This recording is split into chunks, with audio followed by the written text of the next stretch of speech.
नमस्कार दोस्तों, जय श्री राधे, जय श्री कृष्ण। आइए बात करते हैं इस विषय पर कि कन्या के विवाह में यदि आ रही है किसी भी प्रकार की बाधा तो उसे कैसे दूर करें, क्या करें उपाय कि जिसके करने से कन्या के विवाह में विलंब ना हो और उसका विवाह शीघ्रता से हो जाए।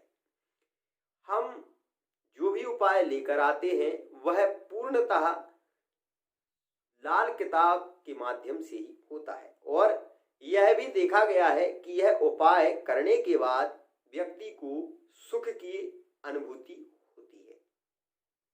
तो उपाय तो बहुत ही सटीक होते हैं, सरल होते हैं और उपायों को पूर्ण विश्वास के साथ में धारण करने से वह कार्य को भी बढ़ा देते हैं, क्योंकि विश्वासो फलदायका। यदि आपको विश्वास नहीं है तो पत्थर में भगवान नहीं होते और यदि विश्वास है तो भगवान तो कुत्ते में भी है और भगवान तो आपके रोम रोम में विराजमान है।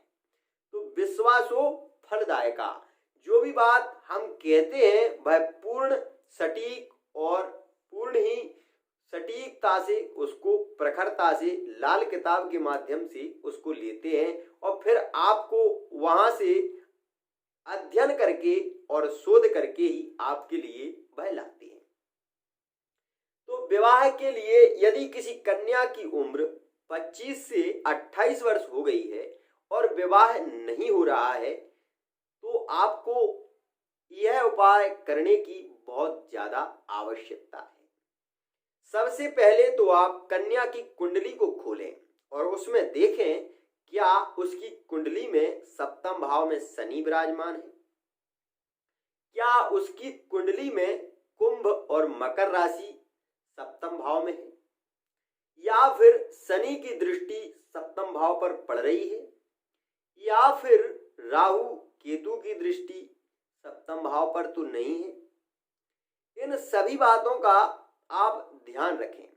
यदि आपको कुंडली देखना नहीं आता तो आप केवल इतना देखें कि उसमें 10-11 अंक तो नहीं लिखा, या फिर उस लगन से 7 गिनकर और उसमें देख लें कि उस भाव में शनि तो नहीं है। इन स्थितियों को देखने के बाद आप यह उपाय कर सकते हैं। इस उपाय को करने से आपको पूर्ण तरीके से लाभ होगा।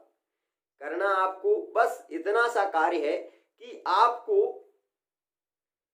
छुआरे लाने हैं। छुआरे, चूंकि छुआरे ले आइए बाजार से और उन छुआरों को लोहे के पात्र में रात में भिगोकर शुक्रवार के दिन रख दें। ध्यान रहे, शुक्रवार के दिन छुआरे लाकर एक लोहे के पात्र में रख दें और जहां पर वह कन्या सोती है उसके बिस्तर के नीचे, यदि पलंग है, खटिया है, जो भी है, उसके नीचे रख दें। सुबह प्रातः काल उठते सबसे पहले कन्या उस पात्र को उठाकर और एक सुरक्षित स्थान पर रख दे। ध्यान रहे कि सबसे पहले उस पात्र को उठाकर और कन्या एक सुरक्षित स्थान पर रख दी। फिर स्नान करने के बाद और उस पात्र में जो छुआरे रखे थे उन्हें एक काले कपड़े में बांध लें। बांधने के बाद उन्हें छुआरों को अपने पिताजी के द्वारा या भाई के द्वारा उस लड़की के ऊपर 7 बार घुमाएं। घुमाने के बाद वह शनिवार के दिन रात्रि काल में या प्रातः काल में तो सूर्य उदय ना हो सके जब, और रात्रि काल में कि सूर्य अस्त हो जाए उसके बाद नदी में प्रवाहित कर दें। कुछ दक्षिणा भी वहां पर रख दें और नदी के जल में प्रवाहित करते समय एक मंत्र ले लें ओम प्राम प्रीम प्रौम शाह शनये नमः। यह मंत्र को आपको 11 बार उच्चारण करना है और उस पोटली को छोड़ देना है। यह आपने यदि एक बार कर लिया तो यह समझ लीजिए कि जो दुर्योग था वह खत्म हो जाएगा और विवाह के प्रबल योग बन जाएंगे।